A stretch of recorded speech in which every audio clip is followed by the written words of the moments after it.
Idealvoyance.fr, coaching de vie spirituelle par téléphone, chat et email présente. Sud Radio, c'est votre avenir. Trina Magdine, Alexandre Delaval. Bonjour à tous, soyez les bienvenus dans C'est votre avenir. Merci d'être avec nous sur Sud Radio. Alors vous êtes peut-être en ce moment en plein questionnement sur votre existence. Peut-être que vous vous demandez si votre vie amoureuse pourrait s'améliorer, si vos choix professionnels sont les bons, si vos projets pourront aboutir et si vos soucis pourront disparaître un jour. Pour ça, rien de plus simple, vous nous appelez dès maintenant au 0826 300 300. Notre coach intuitif va vous donner son ressenti sur votre présent et sur votre avenir et répondre à vos questions. Bonjour Alexandre. Bonjour Trina, bonjour à tous. Comment allez-vous? Je vais bien Trina, et vous? En forme? Oui, très bien. Bon. Et vous? Oui, ça va. Bon. Tout à l'heure, on s'intéressera à la fréquence 741 Hz avant la superstition du jour et l'ange du jour. On démarre avec Yann. Bonjour Yann. Bonjour Trina, bonjour Alexandre. Bonjour. Bienvenue Yann, vous nous appelez d'où? Je vous appelle de la Drôme. Très bien. Alors, votre compagne vous a quitté. Exactement. Racontez-nous. Alors, nous étions en relation depuis presque 2 ans. Nous nous sommes rencontrés aux alentours de janvier-février 2021 sur un groupe Facebook de rencontres amicales et sentimentales. D'accord. Grâce à un post. Et sur ce post-là, j'ai vu son regard et en voyant son regard, j'ai tout de suite su que c'était elle. D'accord. Voilà, nous avons échangé par le biais du groupe très peu, puis après on est très vite passé par message et en avril 2021 nous nous sommes rencontrés physiquement et en juin 2021 elle a emménagé chez moi ici dans la Drôme. Ah, c'est rapide donc. Ça a été très rapide, oui. Un amour très fort. Voilà. Et du coup, j'ai senti en fin d'année 2022 quelque chose qui n'allait pas. Donc j'ai essayé d'en parler avec elle, de savoir ce qui se passait, la questionner un petit peu. Je voulais pas trop non plus être trop invasif dans mon questionnement. Je l'ai invitée à voir un psy. Donc voilà, ça n'a pas donné grand chose, si ce n'était toujours la même réponse. Non, ça va, non, ça va. Du coup, elle a quand même commencé à voir un psy en janvier 2023. Et suite à une discussion, là en février, elle m'a fait part de son besoin de partir pour se recentrer sur elle-même, s'occuper de ses enfants, avec d'autres petits reproches à la clé me concernant. Quoi comme reproche? D'être parfois trop stricte avec ses enfants, le manque d'activité à deux, qu'il n'y avait pas assez d'amis qui venaient à la maison, voilà, un manque peut-être d'énergie au sein de notre couple, voilà, peut-être trop l'un avec l'autre. Du coup, j'ai quand même proposé qu'on fasse une thérapie de couple, mais non, elle n'était pas dans cette idée-là dans l'immédiat. Vous dites qu'en fin d'année, il y avait quelque chose qui n'allait pas, c'est-à-dire? Je l'ai senti descendre moralement.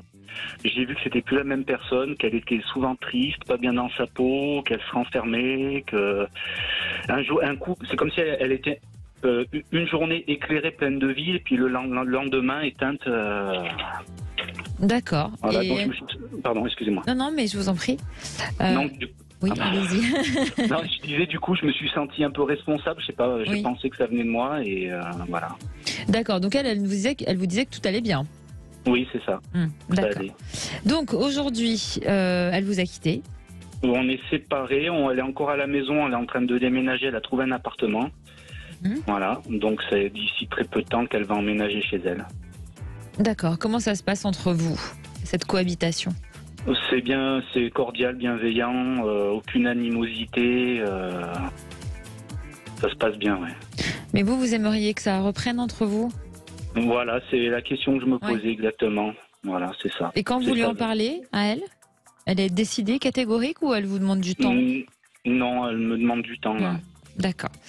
Alexandre, alors, selon vous, est-ce que ça peut reprendre entre Yann et sa compagne? Et puis, est-ce que vous avez un ressenti sur aussi ce mal-être qu'elle peut avoir? Oui. Alors, effectivement, je pense que c'est un peu difficile pour que vous puissiez envisager un avenir ensemble.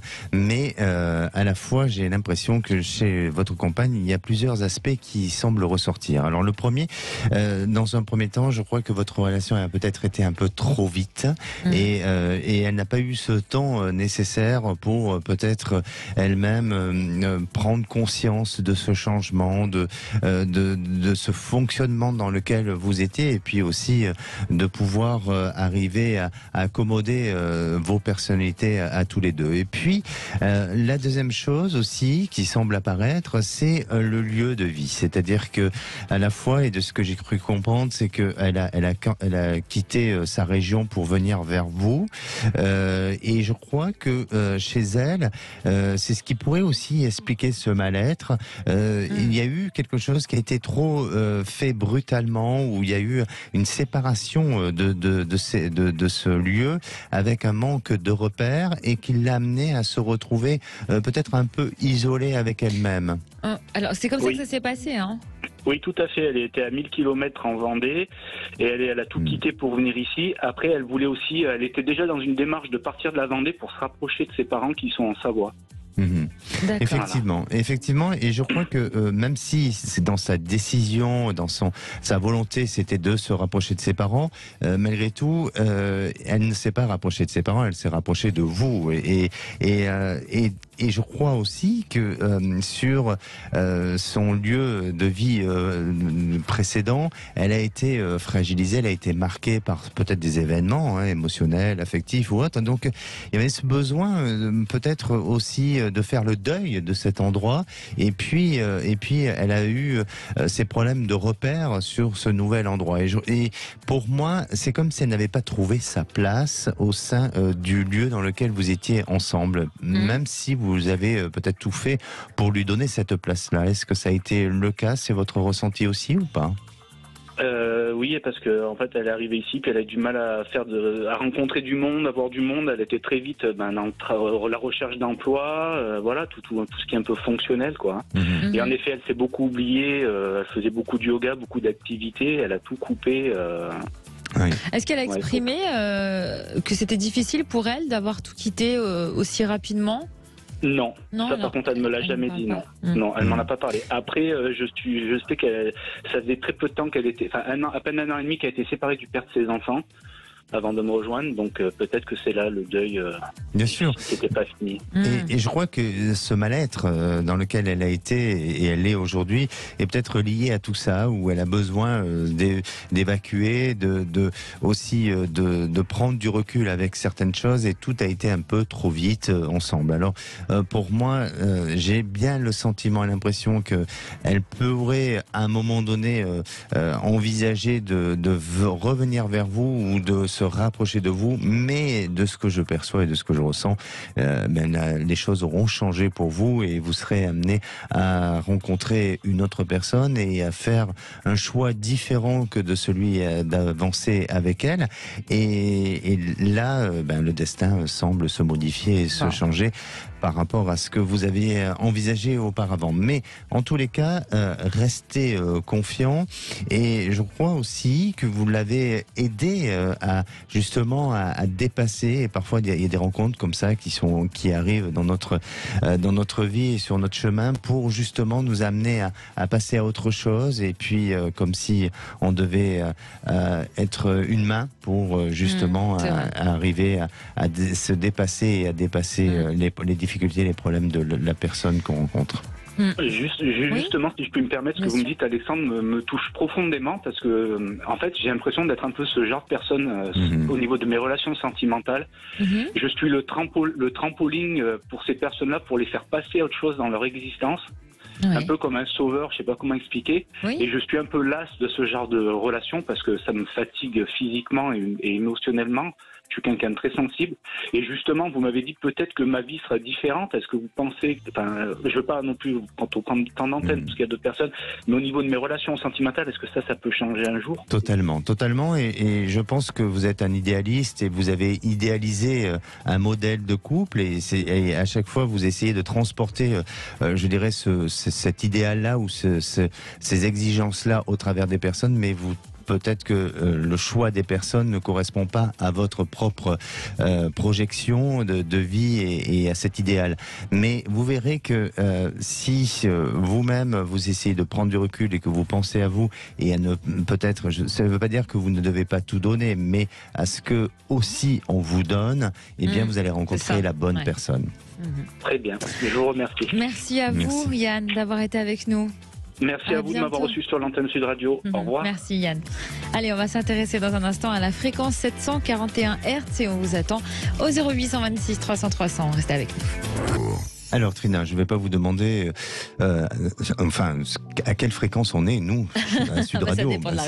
Ça dépend de la région, effectivement. Mais vous allez nous parler de la fréquence 741 Hz. Oui, en 1974, le docteur Joseph Pouello a étudié les fréquences du solfège et il a déclaré que la musique pénètre l'esprit conscient et subconscient. Au cours de ses recherches, il a découvert des fréquences de guérison au nombre de 9, donc, dont la fréquence 741 Hz. C'est une fréquence qui nettoie les toxines en profondeur et aide à changer les comportements négatifs pour atteindre la pureté du corps et de l'esprit. Les biochimistes ont déterminé qu'une fréquence émise à 741 Hz stimulait les mêmes zones cérébrales qu'un état de profonde béatitude. En plus d'être à l'origine de l'intuition et de l'éveil, cette fréquence a la particularité de nettoyer les cellules des toxines nocives. Oui. Toxines nocives, c'est pas facile à dire. Oui, ça se dit. Et aide à changer les comportements parasites pour atteindre une vie plus saine. D'ailleurs, autrefois, elle était utilisée comme conducteur vers l'élévation et la transformation. Génial. Alors, quels sont les bienfaits, justement? Alors, la musique 741 Hz est liée au chakra de la gorge. Donc, elle a une grande influence sur tout ce qui est en rapport à la voix. Écouter cette fréquence pendant un quart d'heure tous les jours pendant au moins une semaine facilite grandement l'expression. Elle apporte aussi une meilleure capacité d'adaptation émotionnelle, relationnelle et spirituelle. Elle développe l'indépendance et la spontanéité. Elle favorise la bonté et l'acceptation. Elle augmente la clarté d'esprit et la synchronicité. Elle décuple l'intuition. En l'écoutant, vous aurez l'impression que votre esprit vous mène à des pensées que vous n'aviez jamais eues et qui vous paraîtront évidentes. Bien. Et qu'est-ce qu'on peut écouter justement? Où est-ce qu'on peut l'écouter? Où est-ce qu'on peut l'écouter? Alors, en effet, jamais, c'est rarement joué, rarement entendu dans notre musique occidentale, puisque la norme de la musique occidentale est d'être accordée à partir d'un La à 441 Hz. Or, à partir du moment où on a normalisé le La à 440 Hz, on a aussi normalisé technique, les fréquences diffusées et entendues par la musique. Et du même coup, on a normalisé aussi les sons et fréquences jamais jouées ni entendues comme celle-ci. Mais il existe un album appelé Fréquence 741.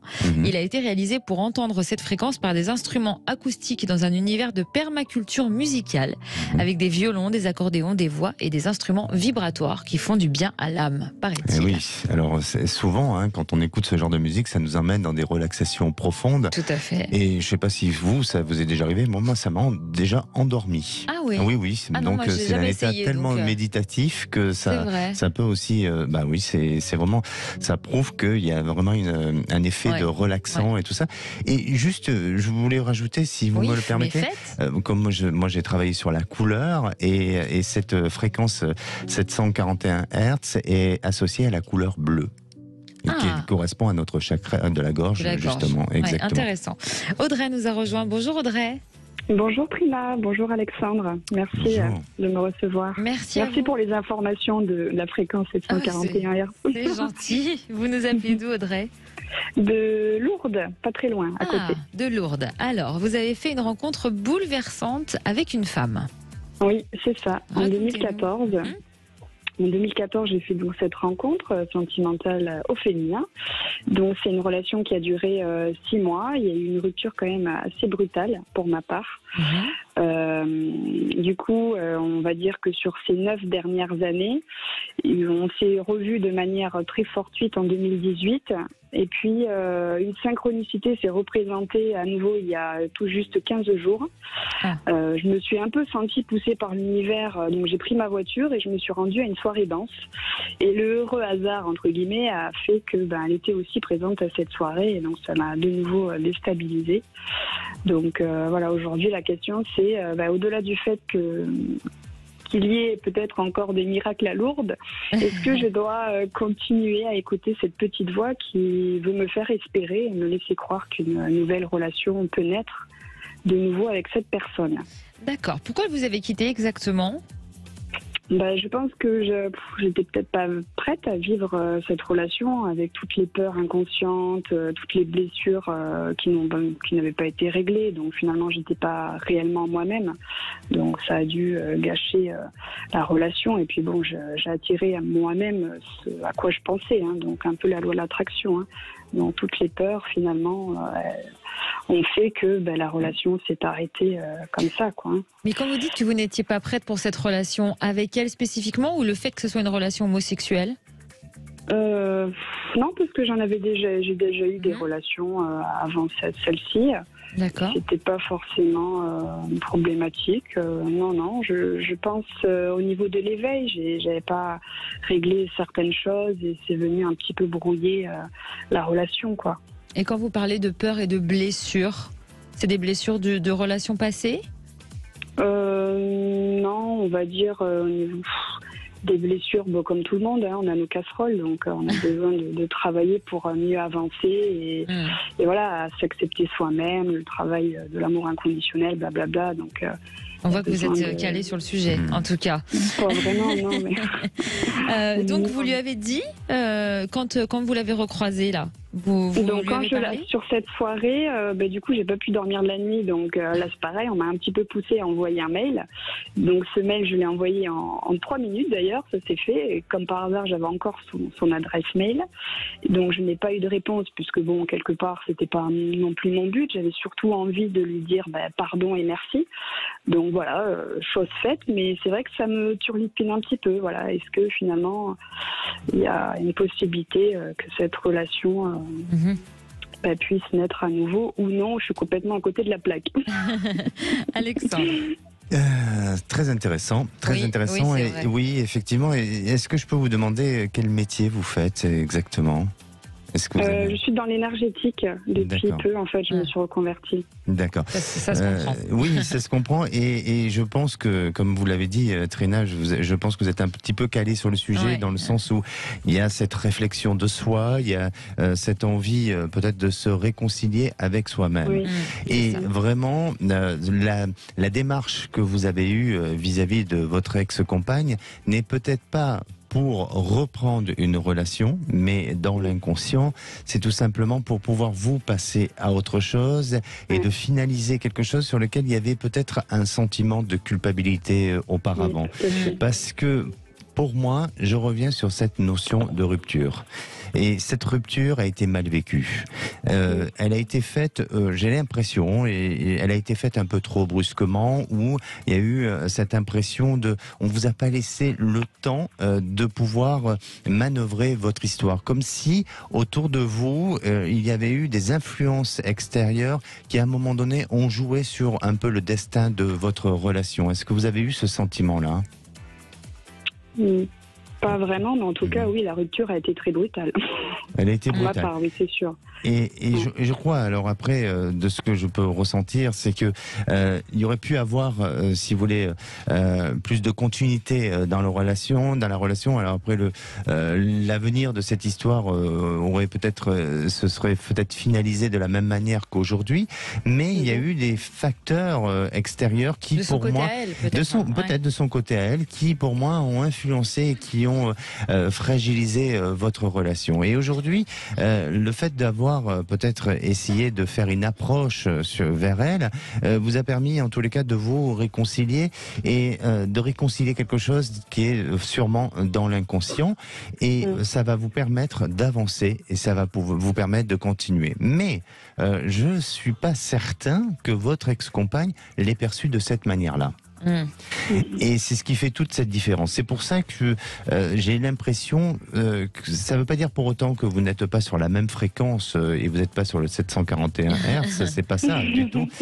Ça veut dire tout simplement que vous avez besoin d'évoluer autrement et différemment, et que votre ex-compagne n'est pas dans ce même état d'esprit ou d'évolution, et parfois il faut pas en vouloir à l'autre, mais vous devez continuer votre chemin. Oui, donc elles ne sont pas sur le même plan vibratoire vibratoire. Hein. Et C'est voilà. c'est Et ça. voilà. C'est Vous n'êtes important. pas- voilà, exactement. Et donc, on n'est plus sur une émotion, mais on est sur une notion de vibration.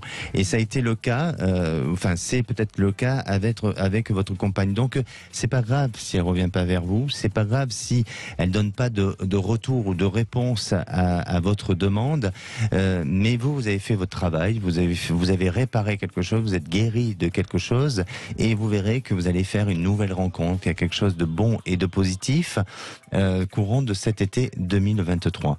Et si dans le cas, votre ex-compagne devait se manifester et revenir, soyez prudente parce que j'ai l'impression qu'on reste sur quelques petites rancunes ou une amertume du passé qui font que ça replonge dans quelque chose qui n'est pas forcément sain et très positif. Donc votre destin sentimental s'annonce de manière très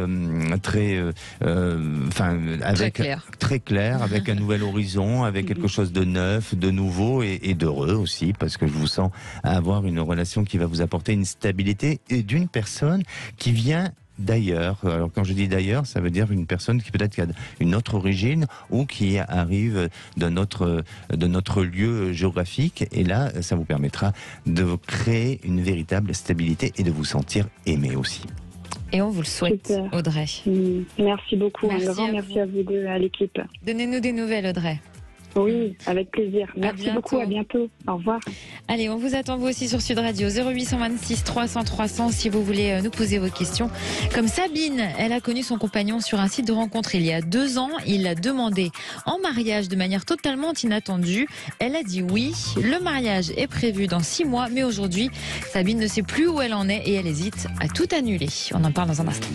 De retour dans C'est votre avenir, toujours avec notre coach intuitif et médium Alexandre Delevanne qui vous éclaire sur votre présent et sur votre avenir au 0826 300 300.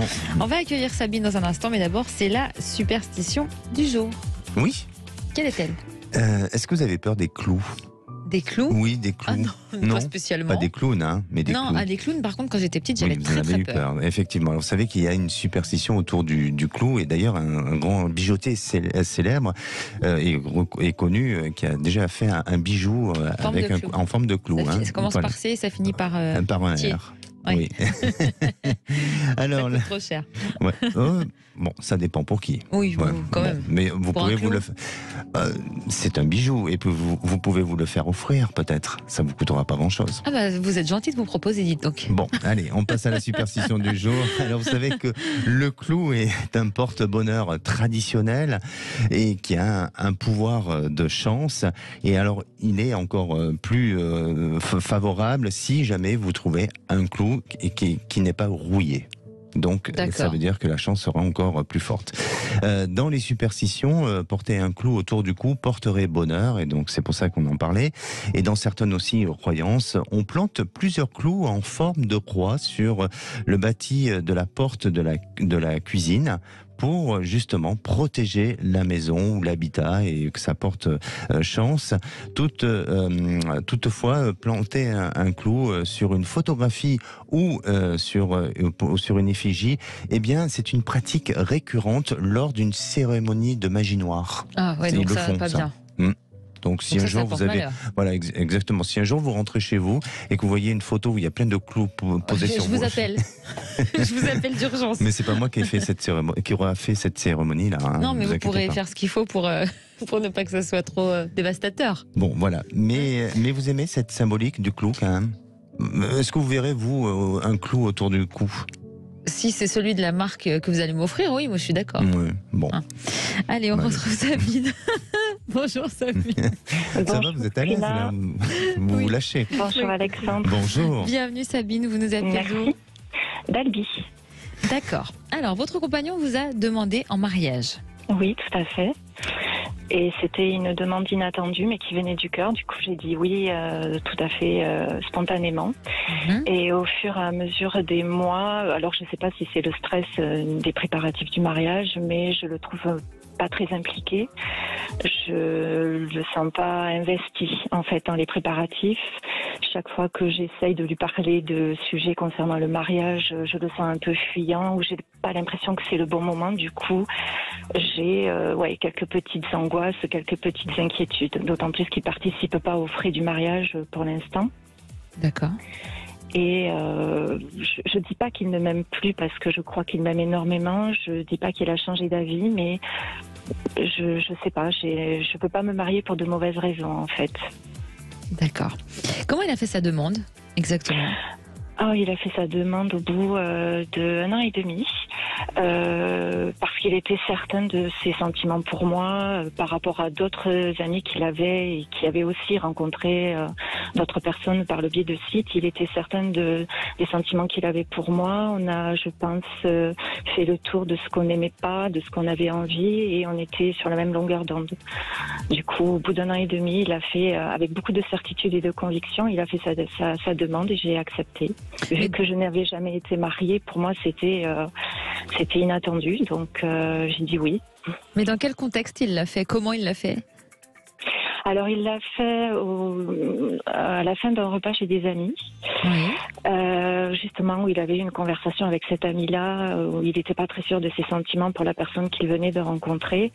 Et lui, il m'a dit, je suis pas du tout dans cet état d'esprit, je sais exactement ce que je veux, je sais que tu es la personne que j'attends, donc est-ce que tu accepterais qu'on se marie ? Et j'ai dit oui. D'accord. Alors, est-ce que vous lui avez fait part de vos doutes en ce moment ? Oui, je lui ai fait part de mes doutes, et quand on a abordé le sujet, il me dit que lui, il a déjà été marié, qu'il a eu le mariage de ses rêves, qu'il s'est vraiment fait plaisir avec son ex-femme à préparer le mariage, et qu'il veut que moi, de mon côté aussi, j'ai le mariage de mes rêves. Donc il me laisse choisir, il me laisse libre cours à mes idées. Mais j'aimerais que ce soit quelque chose qu'on partage ensemble, parce que j'ai envie que ce soit un bon moment pour lui aussi. Alors, il est prévu pour septembre, hein, c'est ça ? Exactement. Alexandre, alors, est-ce que vous ressentez que ça peut se faire ? Est-ce que vous le percevez, ce mariage ? Oui. Bon. Sincèrement, oui. Alors, excusez-moi, j'en perds les mots, mais de ce que je ressens chez vous, Sabine, c'est que à la fois il y a plein d'émotions. Il y a plein d'émotions et il y a des peurs et il y a des craintes. Et je crois que aujourd'hui, vous le verbalisez par, je dirais, cette notion un petit peu de la peur, de la déception, hein, qu'il ne soit pas là au rendez-vous comme vous aimeriez qu'il le soit. Mais et je crois que c'est surtout, il y a autre chose qui est enfui en vous et qui est beaucoup plus profond que ça. C'est-à-dire que à la fois vous avez peur de vous tromper et vous avez peur de cet engagement-là. Alors, avoir peur d'un engagement, ça ne veut pas dire pour autant qu'il ne faut pas y aller, évidemment. Mais essayez de prendre du recul et ne rendez pas votre futur mari responsable de quelque chose. Et surtout, soyez à l'écoute de vos émotions et essayez peut-être de prendre votre propre décision, non pas par rapport à lui, mais par rapport à vous. Et de ce que je ressens et ce que je perçois pour votre futur mari, eh bien, même si, et j'entends ce que vous disiez, et c'est frustrant de ne pas avoir une personne qui soit dans cette même réceptivité ou qui soit pas dans cet engagement-là. C'est ça. Il n'est pas dans la même dynamique. Il n'est pas dans la même dynamique, mais dans l'enthousiasme. Exactement. Mais n'oubliez pas qu'il n'est pas obligé de fonctionner comme vous, et même si je comprends qu'un mariage c'est main dans la main, c'est à deux, mais peut-être que vous avez des exigences que lui ne considère pas utiles ou nécessaires ou urgents comme vous le pensez. Et aussi, ce que je perçois, c'est que eh bien, vous verrez que là, septembre, c'est une échéance qui à la fois peut paraître loin, mais qui est quand même très proche. Et lui, il va avoir une prise de conscience qui va l'amener à vraiment s'investir beaucoup plus dans l'idée du mariage. Donc, peut-être qu'il va le faire, je dirais pas en état d'urgence ou à la dernière minute, mais vous verrez que pour moi, à partir de ce printemps 2023 et le printemps bien entamé, donc peut-être pas avant le mois de mai, eh bien, il a un changement de comportement, il a un changement d'attitude avec une volonté d'être plus dans l'investissement.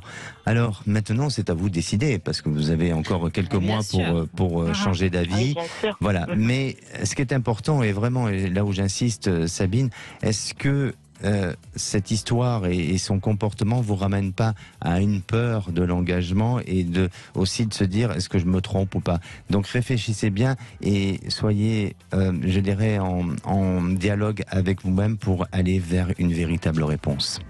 D'accord. D'accord. On espère que ça vous a aidé, Sabine. Oui, je n'en doute pas. Merci beaucoup. Merci à vous. Tenez-nous au courant. Merci. Merci, Sabine. À bientôt. Bonne soirée. Au revoir. Allez, on passe à l'ange du jour, Alexandre. Quel ange on célèbre le 7 mars? Eh bien, quelle fête? Alors aujourd'hui, c'est votre fête. Oui, c'est votre fête. C'est ma fête? Oui, ce 7 mars, oui. Vous savez qui on fête? Non. Les Saintes Félicités. Ah, bah du tout. Ben voilà, merci. voilà. Ah, mais j'aime bien. Alors, bon, un petit dicton du jour. Allez, le jour de la Sainte Félicité se voit venir avec gaieté. Bah écoutez. Oui, car on l'a toujours remarqué, c'est le plus beau jour de l'année, non? Ah bah oui. Ouais, bon. Allez, l'ange qui gouverne cette journée, c'est Araël. Il aide à progresser dans la spiritualité, il domine l'aspect matériel et il aide aussi à la bonne entente familiale. Alors sa formule d'invocation est celle de dire « Ange Araël, éclaire le chemin de ma vie ». Là, ça c'est simple. Pour faire une bonne invocation, c'est simple aussi, vous pouvez visualiser la couleur rose. Le rose, c'est sympa. Oui. Et sa pierre de chance, c'est la hyacinthe. Alors, c'est pas la fleur, la jacinthe ou autre, la hyacinthe. Alors, son nom lui vient de sa couleur rouge orangé, parfois brun doré ou même jaune doré. Et autrefois, cette pierre était portée comme un talisman pour soulager les douleurs et protéger du poison. Cette pierre est connue et utilisée comme une pierre puissante en source d'énergie.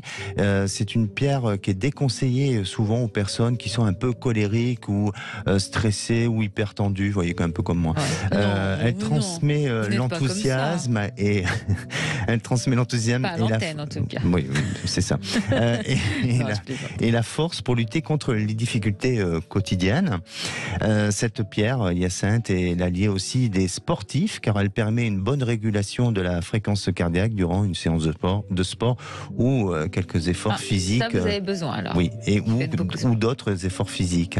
Oui, si vous plantez des clous par hasard, référence à la superstition de tout à l'heure. Exactement. Et puis on peut mettre une hyacinthe sous notre lit. Vous avez compris le sens? J'ai compris. Oui, vous avez compris. Ben, oui. Bon, alors, qu'est-ce qui se passe? On retrouve Hugues. Bonjour Hugues. Bonjour Trina, bonjour Alexandre. Bonjour. Bienvenue Hugues, vous nous appelez d'où? Je vous appelle de la région parisienne. D'accord. Alors, vous avez une question qui concerne votre avenir professionnel? Voilà, exactement. Dites-nous. Alors, je suis consultant. Oui. Et j'ai travaillé pendant plusieurs années pour des cabinets de consulting. Et depuis 2 ans, j'ai quitté et je suis devenu indépendant. Oui. Donc, j'ai commencé à travailler en étant freelance. Et là, ça fait quoi? Ça fait 2 mois que j'ai terminé ma dernière mission freelance.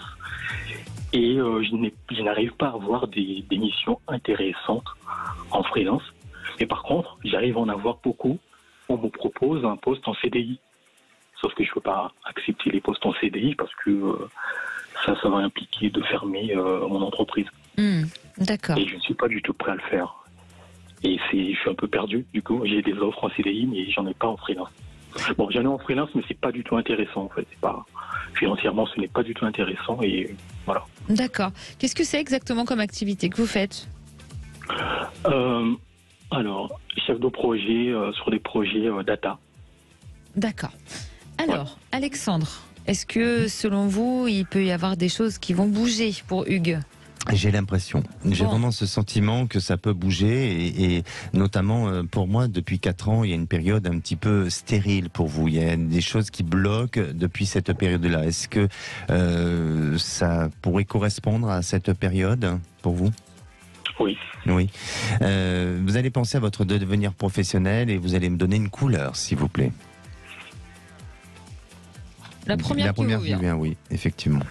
Le ciel. D'accord.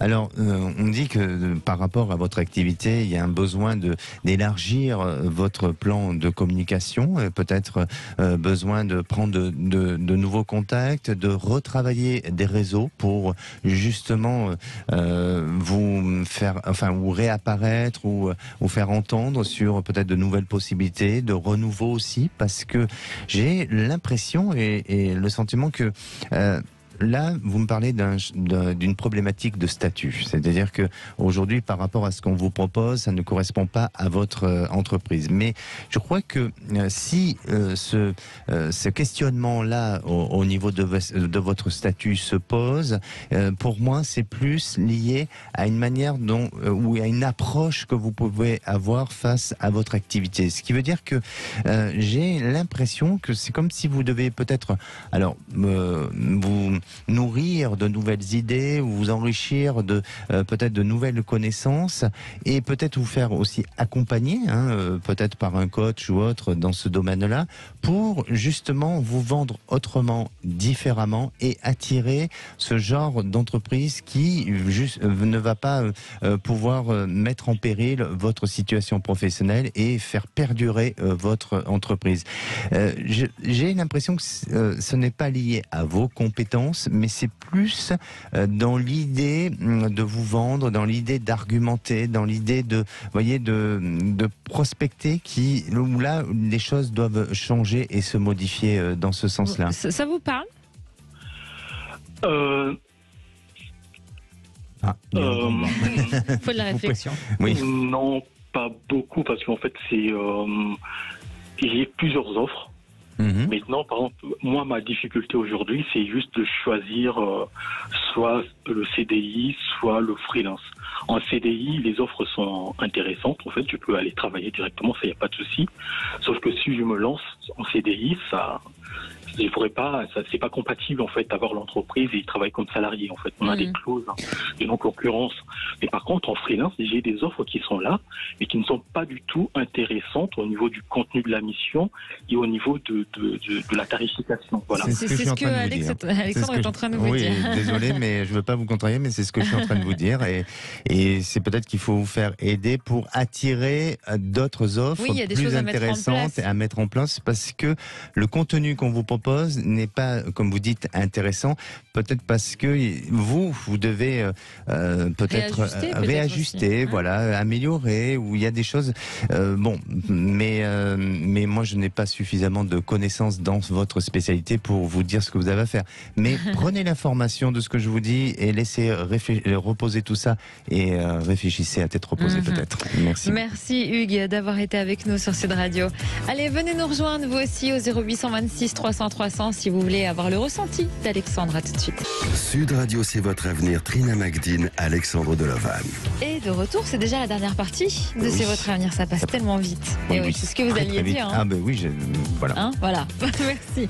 Bon, il reste quand même encore quelques minutes. Mais évidemment, on peut nous appeler au 0826 300 300. Comme Sylvie. Bonjour Sylvie. Bonjour. Bienvenue Sylvie. Bonjour Trina, bonjour Alexandre. Bonjour. Vous nous appelez d'où ? Je vous appelle d'Arès, à côté d'Andernos, du bassin. D'accord. Alors, pendant 4 ans, vous avez fréquenté un homme déjà en couple ? Oui, tout à fait. Je l'ai connu en 2015 quand j'ai ouvert mon commerce. Pendant 2 ans et demi, ça a été bonjour, au revoir, ça a été voilà, très très bien. Suite à ça, on a fini par craquer l'un et l'autre, alors que lui il était avec quelqu'un, moi j'étais mariée. Donc nous nous sommes vus continuellement, très souvent. Ça a duré 4 ans. Moi, entre-temps, j'ai divorcé de mon mari, et puis j'ai continué cette relation avec cet homme, et là le 19 mars 22 je l'ai eu au téléphone, et il a eu une conversation avec son ami, et je pensais que c'était pour lui dire que qu'il a quitté, et c'est l'inverse qui s'est passé en fait. Voilà, c'est moi qui l'ai quitté le 19 mars 22 par téléphone. Voilà. Et c'était une relation très très intense, qui a été magnifique, que voilà, j'ai beaucoup de mal à m'en remettre. Et pourquoi l'avoir quitté ? Ben, c'est pas moi, c'est lui qui a stoppé la relation parce qu'il me disait j'ai rien à lui reprocher, elle est gentille, voilà, elle est aux petits soins. Bon, moi j'étais pareil de mon côté, il adorait être avec moi, hein, il était très bien avec moi. On avait fait même un peu de projets, voilà, il disait on va partir en vacances, on va faire ci, on va faire ça. Bon, et puis on se voyait si vous voulez qu'à la maison. Donc c'était une relation quand même qui était très cachée parce qu'elle aussi elle était cliente de mon commerce, donc c'était compliqué. Et puis au bout de 4 ans il a stoppé, mais je pense par la peur aussi que ça se sache, et il a fini par lui dire le jour où il m'a appelé, il me dit ça fait 3 jours que je voulais t'appeler, que j'y arrivais pas, mais il m'a dit j'ai eu une conversation avec Marine et je lui ai dit que c'était toi. Voilà, donc en plus elle est au courant que c'est moi. Et puis il a stoppé avec moi, voilà. Pardon, j'ai un petit peu la voix qui tremble. Non, mais je suis très émue de vous avoir au téléphone. Oui, je suis très émue de vous avoir au téléphone tous les deux. Voilà. Bon, alors, du coup, aujourd'hui, votre questionnement est lequel exactement? Eh bien, il n'y en a pas 50. C'est est-ce qu'il va revenir ou est-ce que... bien sûr, bien sûr. Alors, j'ai la peur aussi qu'il s'en aille parce qu'il est en train de finaliser sa maison. Et en fait, j'ai peur qu'il quitte la France. Voilà, parce que c'est ce qu'il a envie. Et en fait, j'ai peur qu'il parte sans moi, quoi, ou qu'il ne revienne pas. D'accord. Alors, c'est une Alexandre, torture. quel Voilà, est votre ressenti? Oui, on le sent bien. Pardonnez-moi, juste Sylvie, pour avoir une petite précision, il est toujours avec sa femme ou il l'a quitté? Il l'a quitté. Non, alors il est toujours, il est toujours avec son ami. Alors ils ne sont pas mariés, ils n'ont pas d'enfants. Mais ils sont toujours ensemble. Elle vit chez lui, hein. Oui, pour le moment. Parce que j'ai à un moment donné, j'ai eu un moment d'hésitation, c'est pour ça. Donc pour moi, c'est plus clair. Alors oui, c'est une histoire qui est un peu difficile dans le sens où vous vous êtes pas rencontrés par hasard, et je crois que entre vous il y a eu quelque chose de très fort sur le plan émotionnel, et vous avez été pour lui une bouffée d'oxygène, et lui aussi a été une bouffée d'oxygène. Mais parfois vous avez des individus, hein, ou même nous, hein, parfois on peut vouloir décider autrement notre existence parce qu'on a notre libre arbitre, et même de ce qui est bon pour nous, eh bien on va dériver de notre chemin et passer à côté de quelque chose de bien. Et j'ai l'impression et j'ai le sentiment que c'est ce qui risque de se passer avec cet homme. Alors ça ne veut pas dire pourtant que vous puissiez ne plus vous voir ou ne plus avoir un lien ensemble, mais je sens que cette relation, c'est comme si à chaque fois c'était un petit peu des rendez-vous manqués, comme si au moment où il y aurait une possibilité à ce que ça puisse se faire, eh bien il y en a un qui est plus disponible, où il y a quelque chose qui se passe pour que les événements ne puissent pas vous permettre à tous les deux de vous réaliser et aller dans une véritable réalisation sentimentale. Donc essayez de ne pas être trop nostalgique de cette histoire, et au contraire, souvenez-vous de ces bons souvenirs et nourrissez, je dirais, cette mémoire-là par de bons souvenirs, mais ne restez pas dans cette nostalgie, et essayez d'ouvrir l'horizon sentimental et affectif vers d'autres possibilités, vers d'autres capacités ou tout au moins de rencontres pour vous, parce que pour moi, il y a un changement, il y a autre chose qui s'annoncera sur le plan sentimental, mais avec cet homme, eh bien, vous avez compris un petit peu ma réponse, hein. Même si tout était possible, ou même s'il y a une possibilité de réalisation ensemble, eh bien, le destin en décidera sûrement autrement. Merci en tout cas beaucoup Sylvie d'avoir été avec nous sur Sud Radio, et plein de bonheur pour vous. Merci Alexandre. Merci. On se retrouve demain. On s'intéressera à la règle des 10 secondes pour les conflits. Il paraît que c'est très efficace. Ah, très bien. C'est rapide, hein. Bonjour Trina. Bonsoir mon Bonjour cher Alexandre. David. Enfin, bonsoir plutôt. Oui. Vous n'auriez pas pérégriné, c'est le passionné de football qui parle, du côté du musée Grévin pour l'inauguration de la statue d'un certain Antoine Griezmann? Et oui, Antoine Griezmann a fait son entrée au musée Grévin. Enfin, sa statue a fait son entrée, et c'était l'inauguration hier soir. Incroyable. En présence d'Antoine Griezmann. J'ai beaucoup pensé à vous d'ailleurs. Merci, vous avez de la chance. Oui. Mais j'étais avec les vraies voix, donc j'avais beaucoup de chance aussi. Et la statue est très très réussie. Comme vraiment toujours au musée Grévin. Oui, c'est bluffant. Bon, on attend d'avoir la nôtre. Oui, peut-être un jour, qui sait. On va peut-être attendre un peu longtemps à mon avis en ce qui me concerne, hein, mais vous, je n'en doute pas, Alexandre non plus. Mais non, il n'y a pas de raison. Quel est le menu? Des vraies voix. Alors évidemment, spéciale mobilisation, spéciale manifestation, spécial blocage. À 17h30, notre grand débat mobilisation. Les syndicats ont-ils réussi leur pari? Il y avait même des manifestations dans les petites villes. Et on ira sur un cortège, le cortège à Paris, la plus grande ville de France, et on ira retrouver Antoine Mazère, on ira retrouver Christine Bouillot à Muret, ville de 25 000 habitants, à 20 km au sud de Toulouse, pour voir les mobilisations dans les grandes villes et les petites villes. Vous avez manifesté, ou vous étiez chez vous, au bureau, et vous voyez des milliers de personnes, ou pas grand monde, moins que les dernières fois? On vous attend au 0826 300 300. À 18h30, vous avez vu que les raffineries sont bloquées, qu'un centre commercial a été bloqué à Marseille. Alors, on va pas faire tous les blocages. Est-ce que la grève, ça vous donne le droit de bloquer, oui ou non? Est-ce que vous êtes prêt à vivre dans un pays bloqué pour les jours et les semaines à venir? Vous êtes pour? Vous êtes prêt? Vous n'êtes pas prêt? On vous attend pour venir témoigner au 0826 300 300, les vraies voix du jour. Inutile de dire que ça va débattre Philippe Bilger, Françoise Degois et François de Rugy. Ah oui, en effet. Donc ça va y aller. Oui. Ça va être digne de Griezmann sur un terrain de football. Voilà.